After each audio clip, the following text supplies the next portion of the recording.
Yeah, so Stacy here is with the Education Partnership. She's been a volunteer manager for over 10 years now, I believe, across different organizations. She's a graduate of Seton Hill University with a BA in theater performance and a minor in communications, media, and PR. During college, she started her career in radio, actually, and was a part-time on-air personality host for Power 92 in Johnstown, PA. And then she became a full-time radio host for WESA 98.3 in Charleroi, Charleroi, PA. And then finished her career in radio as a producer for ESPN Radio here in Pittsburgh. And while in and then she moved on and started working backstage at the Pittsburgh Public Theater, Apple Hill Playhouse, and at Allegheny Highlands Theater in Crescent, PA, where she was the head scenic artist, stage manager, and director of children's shows and liaison to the artistic director. And then she also has some local B horror films acting experience as well. And then she's helped her and her husband build and paint all the sets at the Thomas Jefferson High School for the last 20 years. And then Stacy, previous to the Education Partnership, with the Pittsburgh Cultural Trust for over 20 years as a part-time house manager, and then full-time as the manager of volunteers in front house guest experience. And in July of 2021, the Education Partnership hired Stacy as the volunteer and inventory coordinator. And so when she's not managing volunteers, she is constantly working on her old Victorian house in McKeesport, vegetable gardening, and playing with her dog Tux. So welcome, Stacy. Thanks so much. Yes, no, when you're a theater major, you wear many hats and can do many things. So I'm so glad to be here. Thank you so much, Gung. Yeah, absolutely. So I think so for today, the format's going to be a little bit different than sort of our normal sort of presentation style sort of session, if you will. And so this is going to be much more of a conversation between you and I. And so I'm actually going to spotlight you, maybe myself as well. Add spotlight. There we go. Perfect. And so I think for me, right, we have this really interesting topic around engaging parents. But to start, maybe tell us a little bit about the Education Partnership and what all you do. Sure. The Education Partnership started in 2009. When they started, they only had 31 schools that we were helping in Southwestern PA. Now today, we're helping 191 schools in 8 Southwestern Pennsylvania counties, which comes out to be about 59,000 kids, almost 5,000 teachers. The only requirement to be in our program is to fill out a lot of paperwork, and 70% of the kids have free lunch. Basically, what we do is we help schools and teachers get the school supplies that they need. Teachers get to come here and they shop twice a year. We call it shopping because they actually come in and they get a cart and they go through just like it's a store, but everything is absolutely free. So they get all their core supplies they need, and then they get all kinds of crazy incentives, from seasonal decorations to convection ovens, space heaters, air conditionings, paper. I mean, you name it, we have it come through our doors. Teachers come twice a year, once in the fall and once in the spring. We give out about $10 million worth of product every year out our doors. So that is a lot to help all of the teachers. We also have a program called Adopt a School, where an organization can adopt a classroom, a middle school, or the whole school. And then that means each kid then gets their own giant bag of school supplies. And then we also have our third program, which is the STEAM Hub. So science, technology, engineering, art, and math. So teachers who are interested in starting those programs at their school, we have lots of resources for that. Got it. Awesome. And I see the volunteering sign behind you on the door. And obviously, you're a leader of volunteers. And so tell us a little bit, one of the things that people are struggling with a little bit is, recruiting volunteers. And so, how do you recruit, get the word out there? How many volunteers do you all have? Well, taking a note from Toby's page of last week, saying that you should always know right off the top of your head exactly how many volunteers you have. And mostly, like when I worked at the trust, I was always, yes, I can give you that number. But the good thing about here, every day I come in, the number changes because I have more people that register overnight. I come in and I have more volunteers to approve. So today I am at 2,712 volunteers. So I know, and thank you, Gun, because I can look at that number every day first thing when I get in, which is amazing that I manage that many people. But we really rely on the volunteers' help because TEP, we are a very small staff. We have 14 full-time staff employees and 3 part-time. So if we did not have the amount of volunteers that we have walking through our door every day, we would not be able to do anything like that we accomplish every day here at TEP. And when it comes to families or parents, and do you think about that as sort of supplemental volunteers, or are they part of your core group of volunteers typically? They're more supplemental. When I get volunteers in here, one of the things I always make sure to say when I am done with a volunteer group every time is, hey, now you have a Civic Champs account, which means if you go to the TEP website and click on the volunteer tab and you scroll down, you'll see our volunteer button that says volunteer calendar. You click on that and then you can see all the opportunities that we have that you can come and volunteer, which then I follow that up with, you can bring your whole family. You could just bring your kids. You could, if you have a student in your household that needs service hours, National Honor Society, Student Council. And then that's when they're like, really? Kids can come here? And I'm like, absolutely. And then the next question is always, well, what's the age limit? And I'm like, as long as they're in kindergarten, I'm like, they can come. But they obviously have to come with an adult chaperone because a part of our facility is a warehouse. So there is Right. Forklift running and there are box cutters involved. So we make sure that if you're under the age of 16, you have to be here with a chaperone. If you're over the age of 16, you can come and volunteer on your own. And it's amazing because there's a lot of families out there that don't realize they can volunteer together as a group. I think it's an opportunity that families don't even realize that they can do. So when I tell them that, they're just amazed. And then they do come back with the whole family. Yeah, no, that's awesome. It sounds like a lot of folks might be looking for opportunities like that to engage with their kids. And how does that, when you do have a mix of parents and their children coming in to volunteer, how do you change your volunteer program or what they do, or what are some of the things that you think are important to make sure everyone has a good experience, but you're also getting the help that you need? Right. So the first thing usually when a parent is telling me they're going to bring in their children, they first check with me to make sure that it's still totally okay. And I'm like, yes, it is completely fine. I kind of ask them what they're looking for out of the volunteer day, what they want to have kind of an experience with their child and what they're looking to do. Once I kind of figure out what they're looking to do, I make sure that it's something that's very easy that they can do, like, nothing with sharp objects, depending on their age. But if they're smaller kids, I would go to our STEAM coordinator, James, because he can come up with a great STEAM activity for the kids to do, whether it's building something, and then the parents get to build a STEAM project with the kids or put STEAM kits together. So it just depends on, I really listen to what the parent or the guardian really wants to do that day and what they want to accomplish. A lot of our families who do come here are families that their kids are going to that school that we're helping support because they want the kids to give back because they're getting so much from us. So that's a huge thing too. Once they realize that they can come and volunteer, and if they're one of our schools, then they come a lot.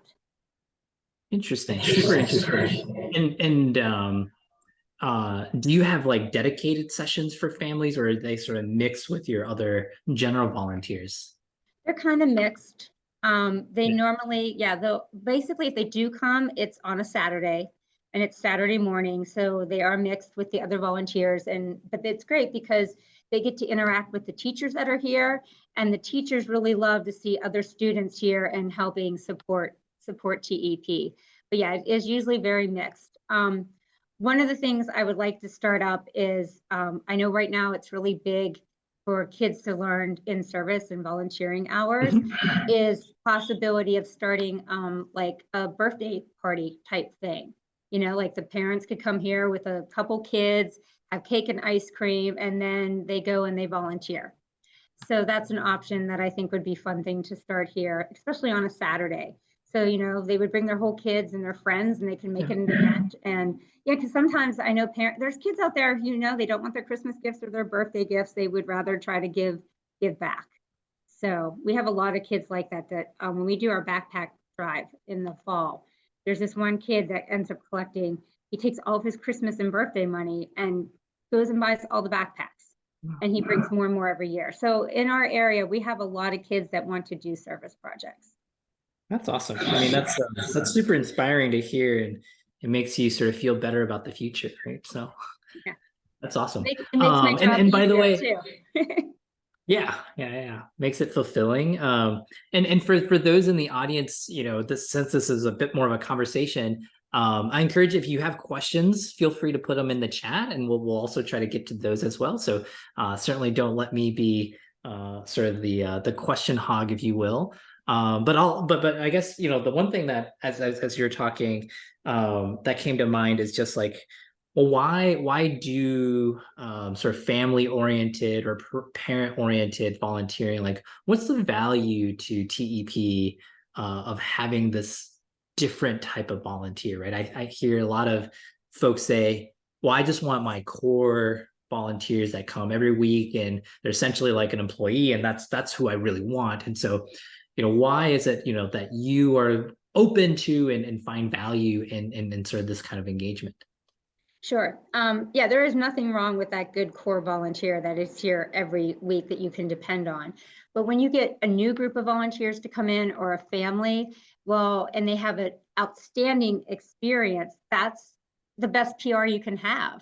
Because they're going to go home and they're going to tell their friends, and their friends are going to tell friends. So they might not come back. I might not see them for a year, might not see them again, unfortunately. It just depends on, what their lifestyle is, and, everybody's so busy. But if that group leaves here, that family, and they tell 5 more people, then that means I'll get 5 more people back through the door. I mean, being a volunteer manager, the best communication and PR you can have is another volunteer leaving your facility with a very positive experience, because that will get more people here. Yeah. Well, and I remember our conversations as we're preparing for this webinar. You had some really awesome stories around how to engage, or get people to have that positive experience.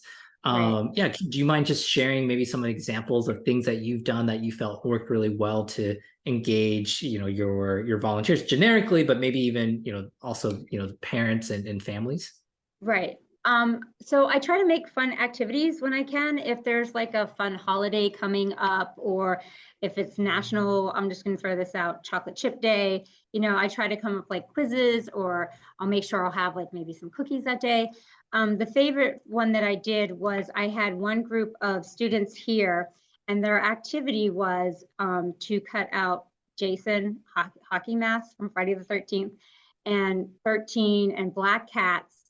And they loved it because they got to color them and cut them out. And then the kids and other volunteers put them all over TEP, so that when the volunteer group that I had that come in on an actual Friday the 13th, not the Friday the 13th we just had 2 weeks ago, because I just did not have a group of volunteers that day.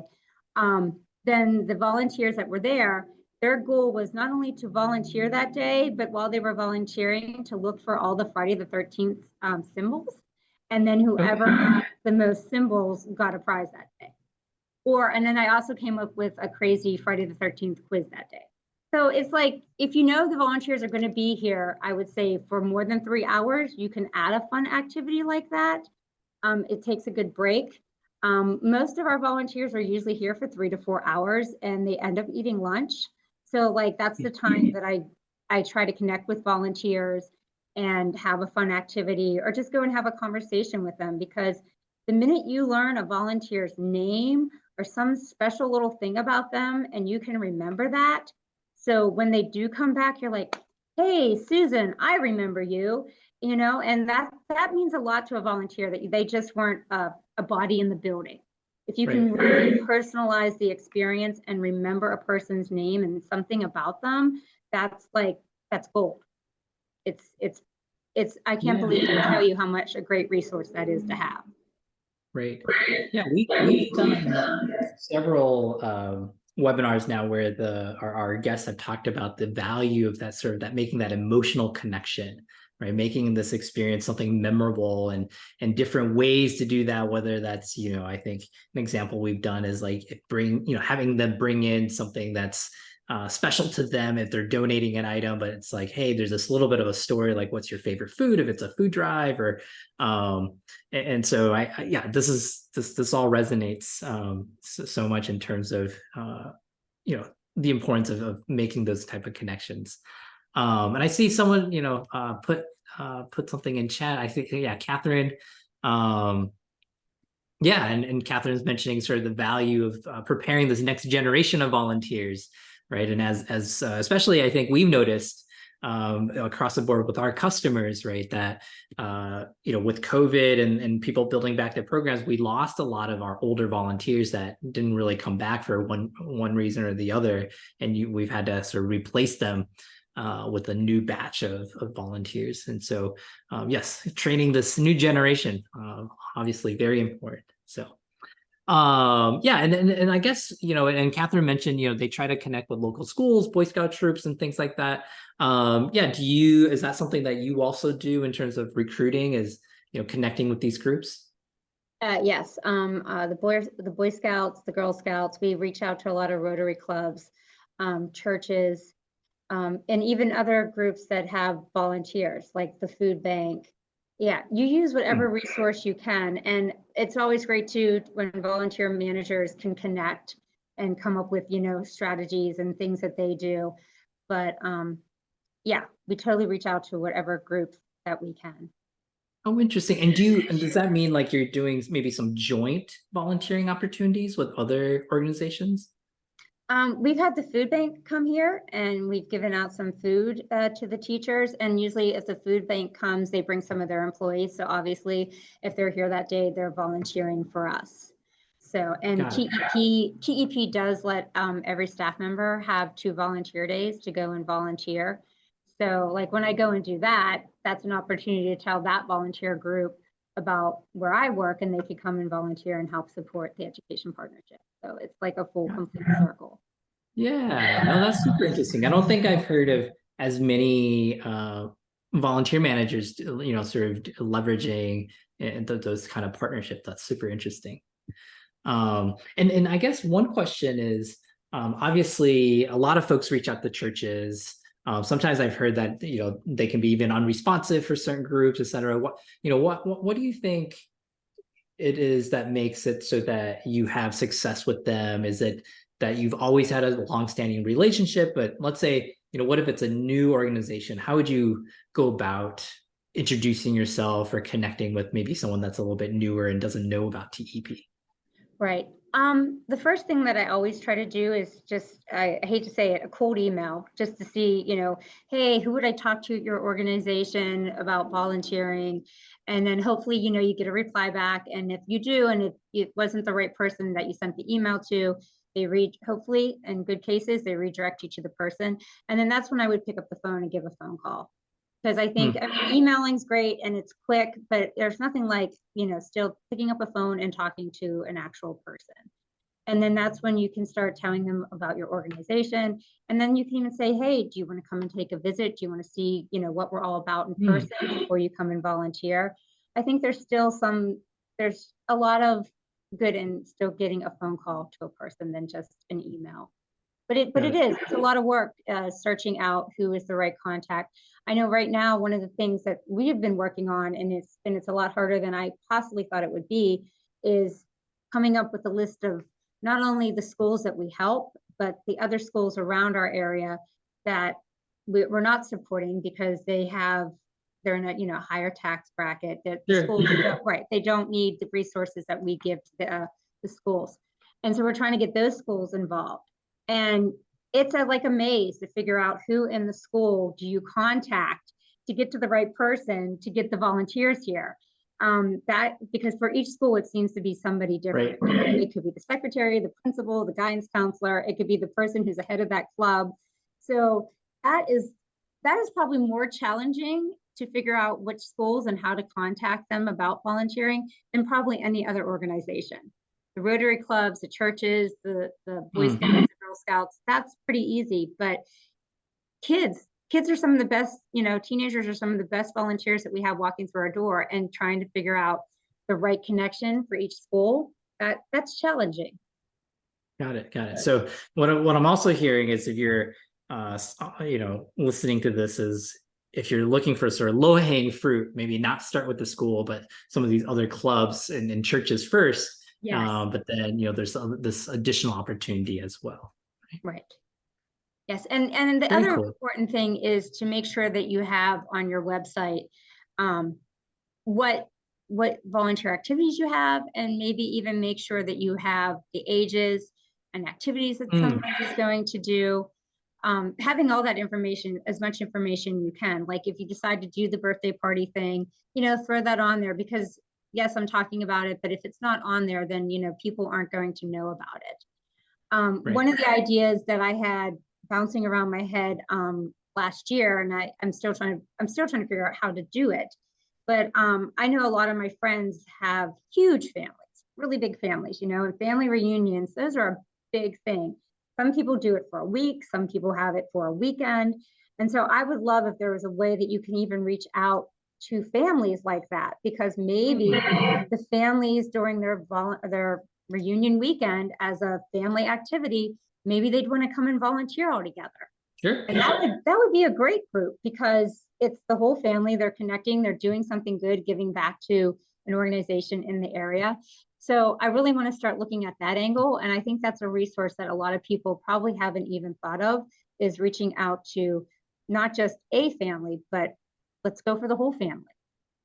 Yeah, no, that's interesting too. I mean, and I'm also thinking, even for us, right, as whenever we have, for Civic Champs, whenever we have like a little team retreat, we usually try to do some sort of volunteering activity, right, to make it interesting. And I remember my last employer had a very similar thing. Every time we had a retreat or a get together, we try to find like a volunteering or activity that was also sort of team bonding, if you will, right?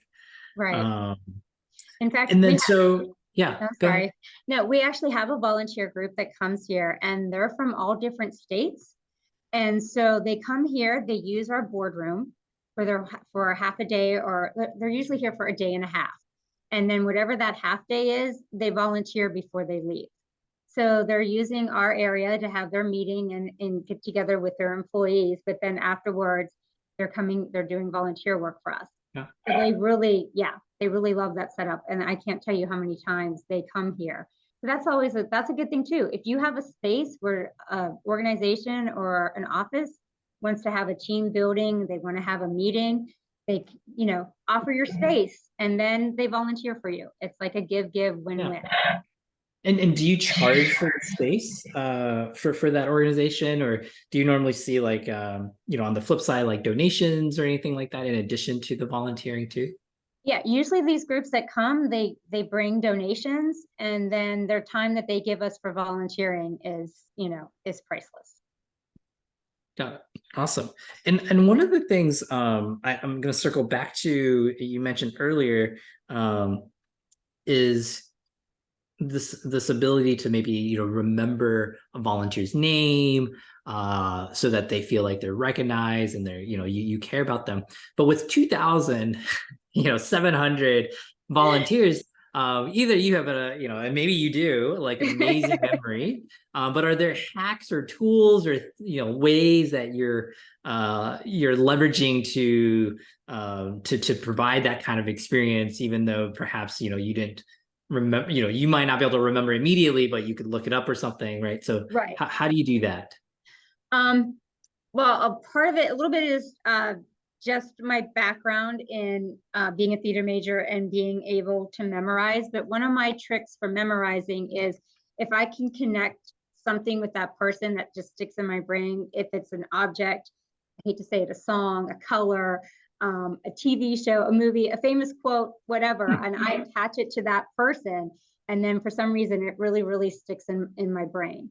Or even I could even take back, like maybe even what the person had on that day, or if they tell me something funny, I literally take like a little anecdote and I try to stick it with that person. And then I can really stick it with that person if they're definitely a recurring volunteer. And we do have a lot of recurring volunteers that do come back here. Now it is a little tough for those groups because there are some groups that we get that, they come once a year. So that's a little harder, but it can be done. It's just, you got to find out in your brain what connections make sense to you. And we have a volunteer that's coming here tomorrow, and she brings her group pretty much on a regular basis. And her name is Stephanie, but now she's become Stephanie Taco Pizza because she was the first person who ordered taco pizza. And so now every time when her group comes, they order taco pizza. And so now I'm like, hey, taco pizza's coming. And so, but I know it's Stephanie. So it's kind of funny, these little connections and things that you put with them. Oh, interesting. I'll have to try that hack. See if that works for me as well, because I always struggle with names, and I always feel bad, right? It's like, oh, I expected, someone's expecting you to know them, right? And so no, that's a great little tip. And the thing is, I don't just use it for volunteers. I use it just in general. The other day, for an example, I was out walking the dog, and I met a new volunteer, and they kind of helped me, a new neighbor, and they kind of helped me with something because we found an Amazon package that we think somebody took off somebody's porch, and we wanted to return it to the right porch. And I just met him, and his name was Daryl. So I was like, okay. So last night I'm walking the dog, and I was like, what was that new neighbor's name? And then I remember, oh, wait, you're going to laugh at this guy. It's perfect. It's Halloween. I was like, Daryl Dixon from The Walking Dead. So see, that's how I put that little connection in my head. And so like last night I'm walking the dog and I was like, oh yeah, that was Daryl. So it's like whatever works for you that you can use as a connection to remember something is basically, that's how I do it. Catherine just asked a question. If you have volunteers wear name tags, photo IDs, is that helpful or anything like that? So we've done name tags when we've had really a lot of volunteers here at once. This past spring, we did an event where we had over 100 volunteers here. So we totally did have name tags on, and TEP staff members had name tags on. But for the most part, I have never had anybody sign in and put a name tag on. I do my sign-in sheet every day, and right before I give the volunteers their tour, we do kind of like an icebreaker. I'll ask them a question, whether it's their favorite school supply, their favorite school subject. Right now, for the past 2 weeks, I've been doing, what do you like most about Halloween? And I would make sure that they say their name before they tell me it, and then I have them end their answer with their name. And so then I try to then, before I go and do the tour, I try to go back through, and I'm like, Stephanie, Jean, Andrew, seeing if I can get them right. Okay. Yeah. So it's just a repetitive process of doing it. And then it's even more helpful. It's really great if you can do it when they're leaving and you're like, hey, bye, Steve, bye, Mary. So if you can start and end the day with their names, that also helps you stick it in your brain. That's interesting. Yeah, we don't do, well, we kind of do it today on Civic Champs. We have a photo on the dashboard you could have for a volunteer. We don't have that in the app yet today, but that just prompted me. I wonder if, for admins, if they could see a picture and have the name on there. That could be kind of a neat thing. So you're inspiring me on our product roadmap. Anytime that a volunteer software has that you can put a picture of the volunteer along with their information, that's cool too, because you can totally look at that before you come in. The only time you would be completely messed up on that is if somebody completely dyed their hair or got a haircut. That would be maybe got some work done. Yeah. Okay, well, we got we're at 38 after. I do want to give folks a chance to ask some questions as well. So again, if you have questions, please feel free to put them into the chat here. But one other question I had is in terms of gratitude and sort of sharing your appreciation for the volunteers, right? So obviously remembering their name is a big part of it because that shows that you care. But it sounds like you have a lot of folks that do come back on a regular basis. What are some ways that you've been able to show them that you care and that they're that they're having an impact in the mission? What are some of those things that you do? Well, the one thing I try to do most, even though I might be at my desk trying to get a million other things done, like even today, for an example, I know for a fact that we have 2 volunteers coming in today that are pretty regular people that come and help with the teacher shopping. And it's Mary and Christine. And I know I don't even have to sign them in. I know they're going to go and do exactly what they need to do, but I make sure I go over and greet them and, say hello. Thank you so much for coming today.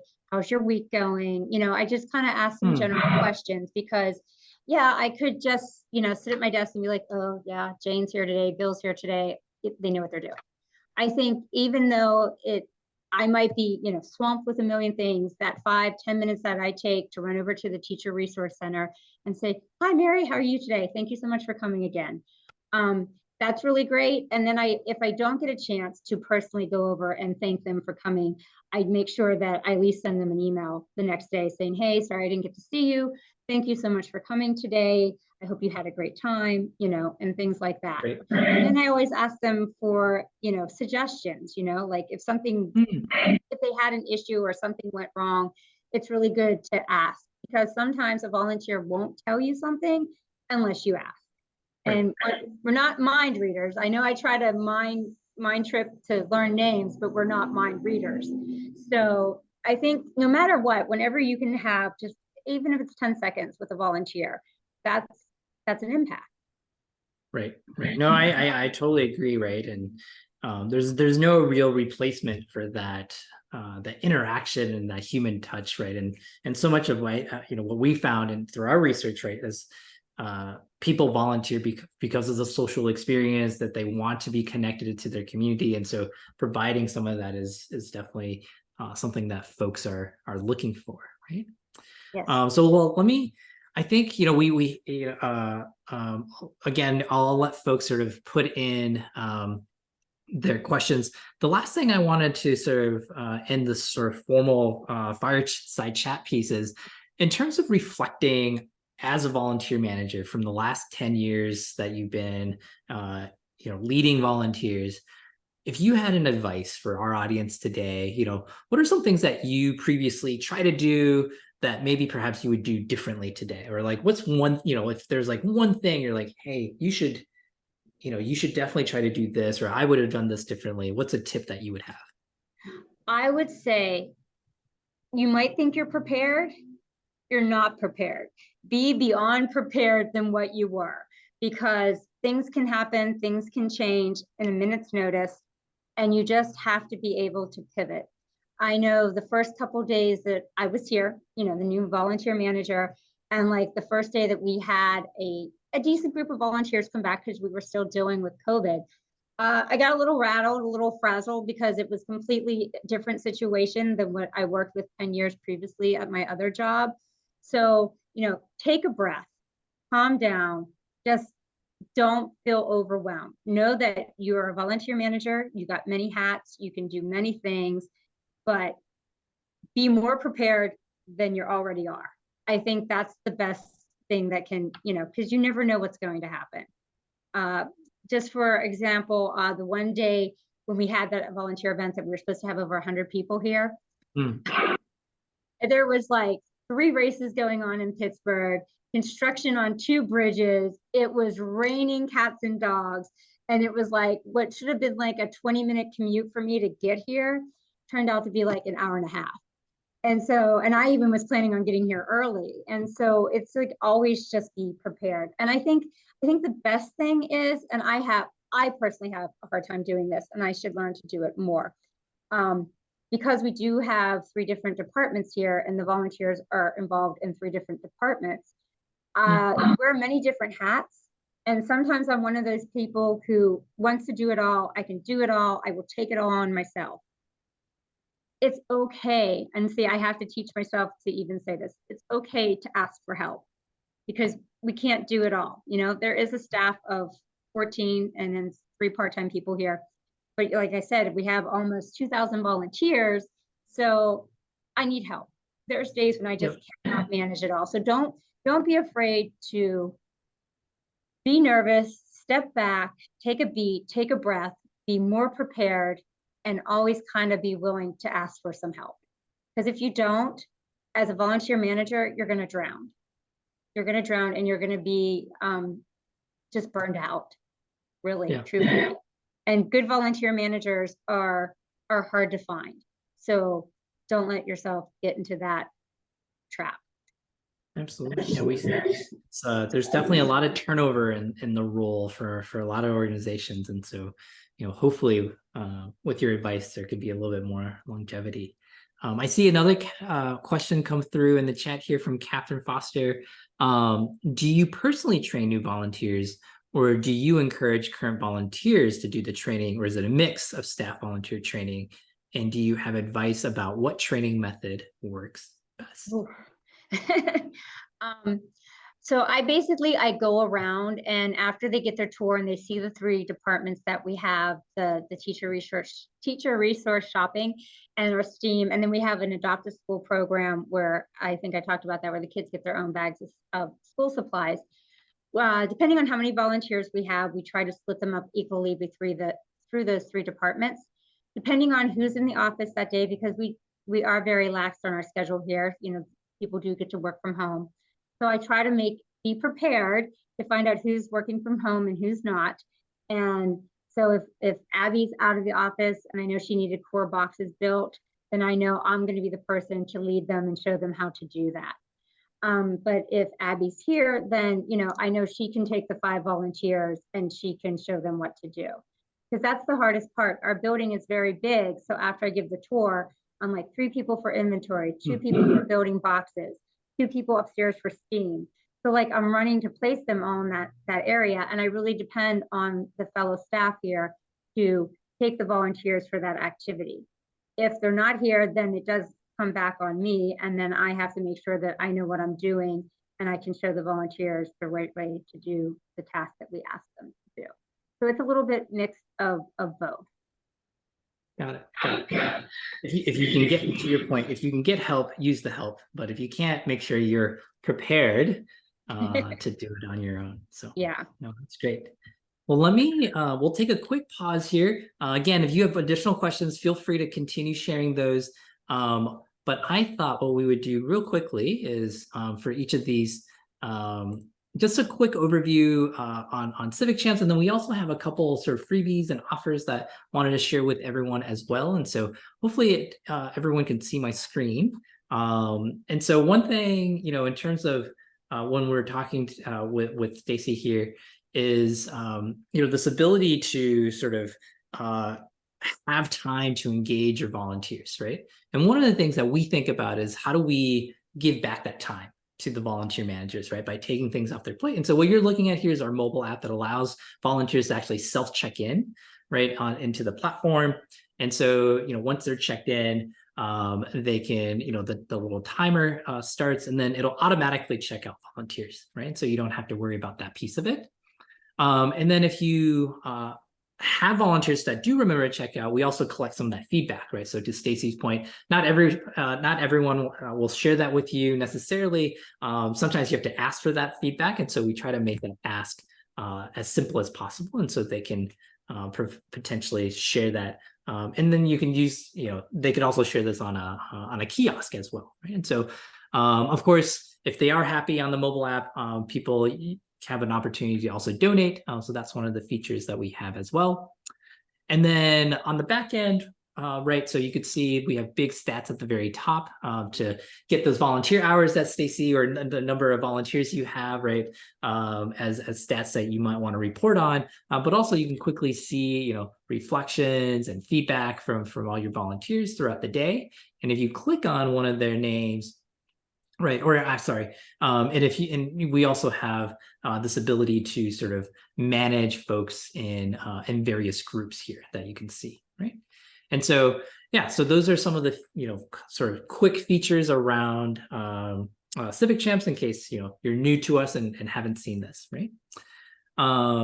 And then finally here, if you have additional questions, For Stacy, she was really generous and kind in terms of allowing us to share her contact information. And so you can see on the right, you have Stacy, and on the left, you have me. And so feel free to reach out to either of us here as well.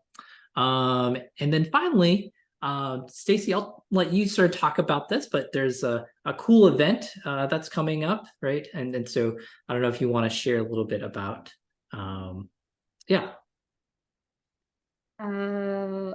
Wait, what event? I was like, I Oh, know, I'm sorry. No, this no, is well, this, I guess not an event, but sort of right, like more of your of our yeah, your stuff that we mission. do. Yes. Yeah. So, but we are gonna, well, I guess I could plug this. I've just decided to do a crazy volunteer thing on the day of giving. I'm going to have, hopefully, I can't believe I say this, 100 P&C volunteers here on the day of giving. We're gonna go live with social media and everything and promote it. But yeah, I'm gonna manage 100 volunteers on day of giving on November 28th. So yes, that is a huge event coming. But yeah, there's basically some of the stuff that I was talking about before, some of our stats and the things that the volunteers can do and help with. This is basically the brochure I take with us when I go out to an organization to do a presentation and talk about the education partnership. So that's basically what I was saying, our 191 schools, how many students, educators, and what you can do. Because like when you go out to talk to an organization, you don't want to give them 10 handouts. You want to try to make it pretty nice and bullet points and to the point with your stats. And so that's basically what it looks like when we go do a presentation for an organization. Oh, that's awesome. I mean, and what a great template, right, for folks that maybe to do something very similar, so that they can also have a handout that they can leverage when recruiting volunteers. I think this is a great way to do it, right? So people have a good sense of what you do and maybe the opportunities they can help, right? So. Right, and plus we have the QR codes on there too, so that's very helpful. Yeah, so people can, it's amazing the comeback that QR codes have made since COVID. It was no one used them, and then everyone was like, oh yes, everyone can use this now. Yep. Super convenient. Well, the other thing that we usually do is we do have generally like a little freebie, and so we have an ebook here that we publish called "Unlocking the Power of Volunteers," sort of a comprehensive guide to volunteer management. So for those folks that are maybe newer to volunteer management, or even as just perhaps a refresher for others, we encourage you to take a look. And then finally, right, so we do have a special discount for webinar folks that attend. And so if you are interested in Civic Champs for any reason, we have a 2 months free offer here. And so you can always book time with us here on this link at civicchamps.com/demo.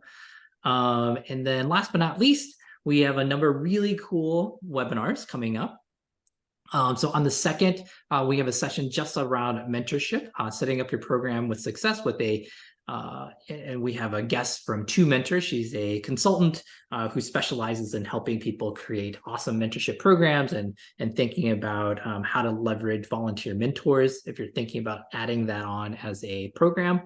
And then on the 16th, we have our friends from Grapevine. Grapevine is a giving circle platform. It's free to use. It's really neat, but they specialize in building community, right? And so much about volunteering is that community feel that we want our volunteers to have. And so they're going to talk about how do you build community? How do you get a sense of belonging for people, and what are some tactics that they might use? And then last but not least, on the 30th, with ChatGPT and other AI tools that are in the news all the time, our friends at Momentum, an AI company here in the nonprofit space, they're going to actually share some really easy ways for volunteer managers to leverage AI or AI tools. And so it's going to be very tactical. They're going to talk about not just their own tool, Momentum, which is more for donors, but really around different tools that they think you can leverage and use to make your lives easier, right? Whether that's those thank you notes that you want to send, perhaps it could be both personalized, but also maybe pre-drafted for you in a very personal way using artificial intelligence. So yeah, please sign up for these events using our links that Chloe is sharing in the chat here. And then with that, if there's any other questions here, we'll sort of take that. I guess the only other one I had was, with now that we're at the end of the year as well, Stacy, right? Is there anything special that you do to sort of prepare for the 2024 or anything like that? Wow. I'm trying to think of something new to do with the volunteers every year. I think to come up like maybe a theme.